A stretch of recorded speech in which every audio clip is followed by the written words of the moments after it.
Har Har Mahadev, guys. Welcome to HHM Book Cravings. This is a platform where we post book reviews on different books so that I'll be connecting with the greater reading community. तो ये challenge 40 days का मैंने खुद को दिया है so that I'll be posting at least 40 videos on this channel relating to different books so that I'll be connecting with the reading community. इस challenge के अंदर हमारी जो नेक्स्ट बुक है that is 8 rules of love. This book is written by J Shetty and presented and created by our channel. Before jump into the book, let's describe the overview of that. This book is divided into 4 parts. तो इस parts को उसने divide किया है solitude, compatibility, healing and connection में. और हर एक part को सब डिवाइडेड किया हुआ है डिफरेंट रूल्स में. तो सबसे पहला रूल क्या है? Let yourself be alone. ये आई थिंक ये रूल सबसे इम्पोर्टेंट रूल है in practicing brahmacharya, preparing yourself for the love. जैसे कभी हम लोग किसी एग्जाम के लिए बैठते हैं तो directly we don't sit in the exam, we practice before sitting into the exam. तो ये वही स्टेज है. We have to practice before giving some kind of exam. तो यहाँ पर in order to be with someone, first let yourself be alone. इसका फायदा क्या होएगा? इसका फायदा ये होएगा कि आपके पास एक थॉट प्रोसेस और आप अपनी सेंसेस को समझ पाओगे कि एक्चुअल में आप कनेक्ट क्यों होना चाहते हो. Right? To know your senses in a better sense, I think you have to be alone first. That is the stage of solitude. Solitude loneliness से डिफरेंट स्टेज है. लोनलीनेस सिग्निफाई करती है हमारी सैडनेस को. हाउएवर सॉलिट्यूड सिग्निफाई करता है हमारे bliss को. तो यहाँ पर इस स्टेज को लीड करने के लिए हमें बहुत सा सेल्फ कंट्रोल और पेशेंस चाहिए so that we can know our senses, our personality, our perspectives, our goals, our purpose better sense before connecting with anyone else. क्योंकि लेटर ऑन जब हम किसी के साथ अट्रैक्शन के थ्रू कनेक्ट हो जाते हैं without knowing that person much, whether that person is compatible to you or not, हम लोग इस स्टेज को लैक ऑफ कर देते हैं. हम लोग किसी से कनेक्ट पहले हो जाते हैं, बाद में सोचते हैं कि whether we want to be with that person और नॉट. तो यहाँ पर सेकंड रूल क्या है? इस स्टेज के अंदर we have to know what kind of time, where we are spending our time, what kind of choices we are made, what habits we have in ourselves, what kind of spendings, or where we are spending our money a lot, and what kind of social circle we are in. तो इसमें आप लोग basically खुद को किसी को समझने से पहले हमें खुद को समझना चाहिए. तो ये रूल सबसे इम्पोर्टेंट रूल है before connecting with anyone. Second rule क्या डिस्क्राइब किया हुआ है राइटर ने? Don't ignore your karma. ये बेसिकली सेल्फ एग्जामिनेशन है. जब attract what you use to impress someone. तो जैसे कुछ लोग अपने पावर को या अपनी मनी को यूज करते हैं in order to impress someone so that in that way they are attracting that person only.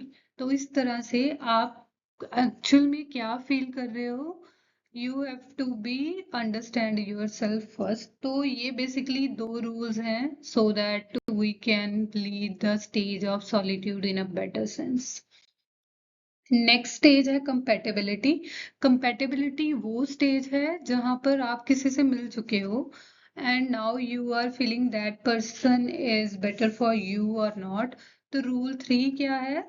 Before जब आप किसी इंसान से मिलते हो तो वो 4 स्टेजेस आपका माइंड लीड करता है, जब पास ऑन करता है. First is attraction. अट्रैक्शन को उसने डिफाइन करने की कोशिश करी है कि अगर आप किसी से मिलते भी हो, try to be with that person और try to meet that person for at least 3 dates. तो वो डिफरेंट डेट्स कैसी होंगी, कैसे आपके क्वेश्चंस रहेंगे माइंड में in order to know that person is better for you और नॉट. सेकंड रूल क्या है? ड्रीम्स। इसके रूल के अंदर जो 4 स्टेजेस की सेकंड स्टेज क्या है? आपके ड्रीम्स। वो क्या है? False expectations. जैसे आपने किसी पर्सन को अट्रैक्ट किया, अभी आप उस स्टेज से आगे मूव करने वाली स्टेज क्या है? ड्रीम्स। वहां जहां पर आप फॉल्सली एक्सपेक्ट करते हो या आप अपनी फॉल्स एक्सपेक्टेशन सेट करते हो उस पर्सन के रिगार्डिंग। जैसे कि अगर आपने कोई इमोशन शेयर किया, उसमें उस पर्सन ने कैसे बिहेव किया, और कुछ तो उसने बिहेव किया प्रैक्टिकली, बट आप उस जेस्चर से इमोशनली ज्यादा कनेक्ट हो गए, तो ये आपकी ओवर थिंकिंग हो गई।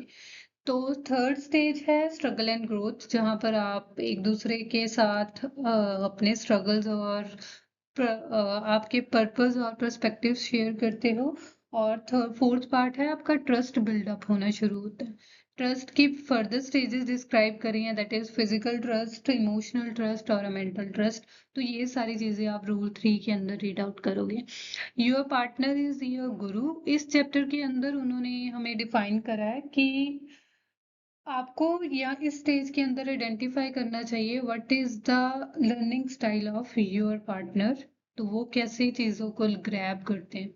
कुछ पर्सन की आदत चीजें ग्रैब करने का मेथड होता है कि वो थ्रू डिफरेंट टॉक्स, और किसी पर्सन की आदत होती है कि वो साइलेंटली उस चीज को अंडरस्टैंड कर सकता है। किसी का नेचर होता है कि वो ह्यूमरस वे में उस चीज को अंडरस्टैंड कर सकता है। तो try to identify your partner style, don't lead just serve.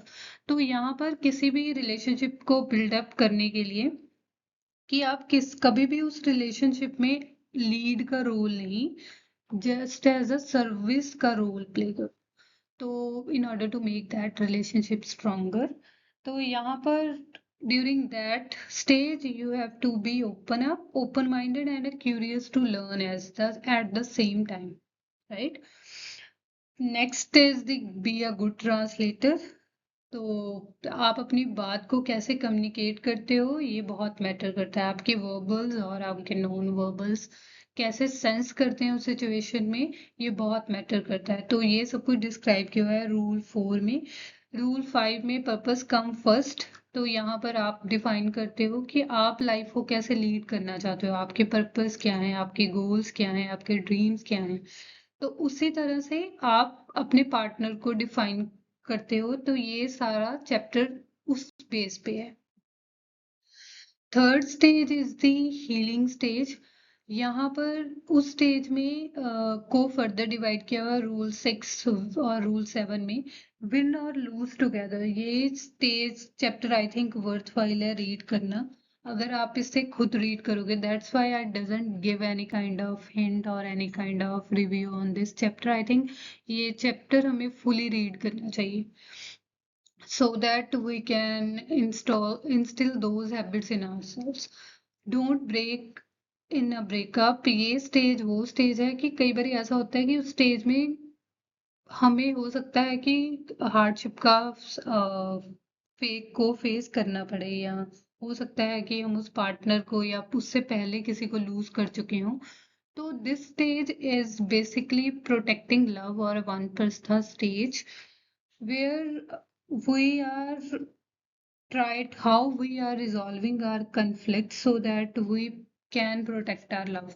तो यहाँ पर ये दोनों स्टेजेस में हम लोग डिफरेंट रूल सीखते हैं जो डिफरेंट चैप्टर्स में डिवाइड किए हुए हैं।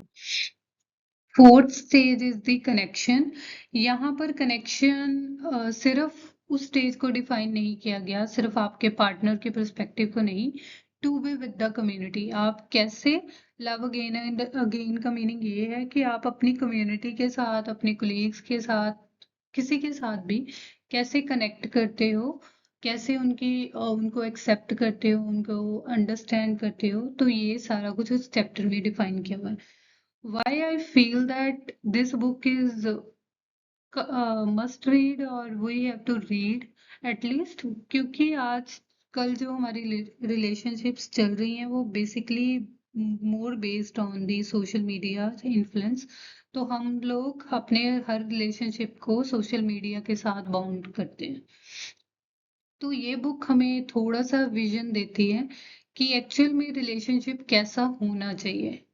कोई भी रिलेशनशिप, चाहे वो आपके लाइफ पार्टनर के साथ है, चाहे आपका किसी और कम्युनिटी के साथ है, किसी और पर्सन के साथ है, वो कैसा रिलेशनशिप होना चाहिए, उसके कैसे रूल्स होने चाहिए, उसमें हमारा रोल कैसा होना चाहिए, दूसरे पर्सन से हम क्या एक्सपेक्ट कर रहे हैं, तो ये सारा उसने उस वे में डिफाइन किया है, so that we are able to lead all the 4 stages in a very better sense.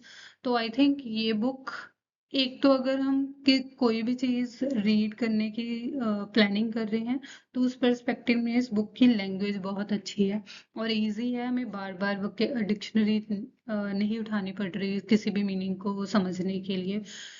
और सेकंड, बुक का लेआउट मुझे बहुत अच्छा लगा कि आपके पास 4 स्टेजेस हैं और हर स्टेज को प्रैक्टिस करने के लिए मेडिटेशन टिप्स हैं, और आप उस स्टेज में कैसे बेटर रह सकते हो, कैसा रोल रख सकते हो, वो सब कुछ डिस्कस किया हुआ है। तो I think we have to give this book a read. अब आप इस तरह की जोनरा को रीड करने वाले पर्सन हो या नहीं, it's very hard to find, but I think this is all about this book, which helps you to decide whether you want to read this book or not. Thank you so much for listening and keep reading, friends. Bye bye.